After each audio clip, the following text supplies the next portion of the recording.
प्रसिद्ध कवि, नाटककार, कहानीकार, समीक्षक श्री प्रताप सहगल जी की रचना पाठ रमेश खन्ना। शक्ति कहाँ है? शक्ति कहाँ है? सदियों पहले विष्णुचंद्र शर्मा ने एक कहानी सुनाई। जंगल में एक शेर था। वो जब चाहता जानवरों को मारकर खा जाता। जानवर परेशान हुए। उन्होंने सभा की।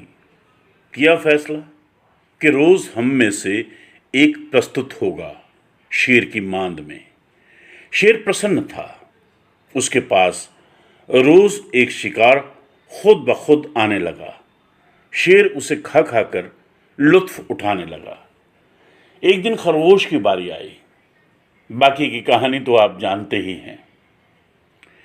एक कहानी चट्टान की तरह लुढ़कती हुई मेरे पिता तक पहुंची।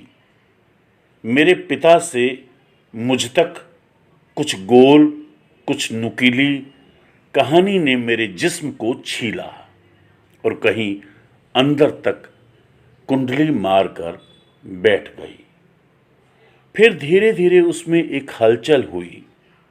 मैंने कहानी सुनाई अपने वक्त को। पूर्व पक्ष ज्यों का त्यों, पर उत्तर पक्ष यूं। खरगोश को देखते ही शेर गरजा, इतनी देर तक क्यों? और ऊपर से तुम पिद्दी के शोरबे से भला पेट भरता है। खरगोश अभिनय में उस्ताद था। थर थर कांपने लगा, सांस खींचकर हांफने लगा। बोला, हुजूर के दरबार में आ रहा था कि एक शेर मिल गया और गरजा, अब मैं हूं जंगल का राजा, तू कहां जाता है? शेर के राजत्व को चुनौती थी। वो भूख भूल गया और खरगोश के साथ दूसरे राजा की खोज में निकल पड़ा। खरगोश उसे एक कुएं के पास ले गया। गुर्राया। खरगोश मुस्कुराया। राजा को कैसा बुद्धू बनाया। गुर्राहट की प्रतिध्वनि में कुआं कांपने लगा। अंदर से बाहर और बाहर से अंदर जंगल में गुर्राहट का साम्राज्य था। शेर को एकात्म होते देर न लगी। उसने अद्वैत का अर्थ समझ लिया और पलक झपकते ही खरगोश को धर लिया।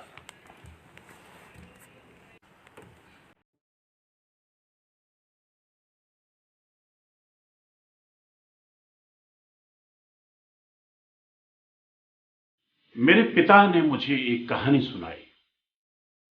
एक कौवा पेड़ पर बैठा था। उसकी चोंच में रोटी का टुकड़ा था। नीचे से गुजरती एक लोमड़ी ने कौवे की चोंच में रोटी का टुकड़ा देखा। उसने कहा, कौवे कौवे, तुम बहुत अच्छा गाते हो। कौवे ने कांव कांव करना शुरू कर दिया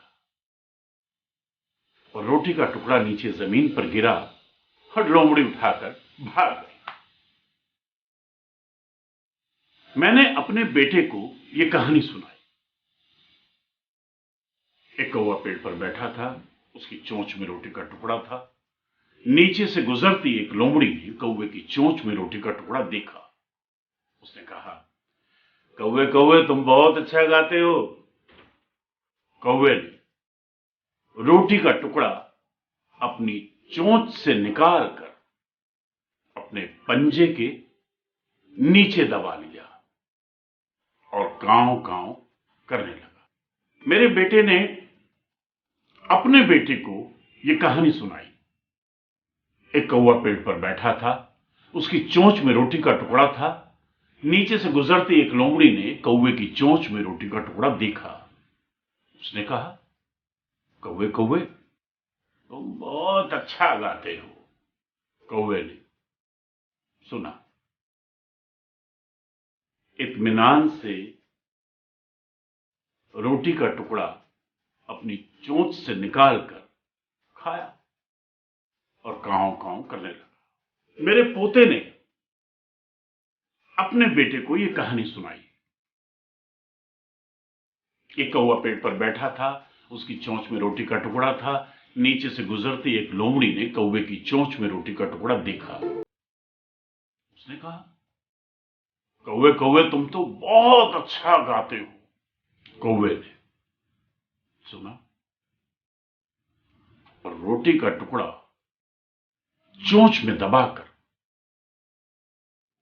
पेड़ से उड़ गया।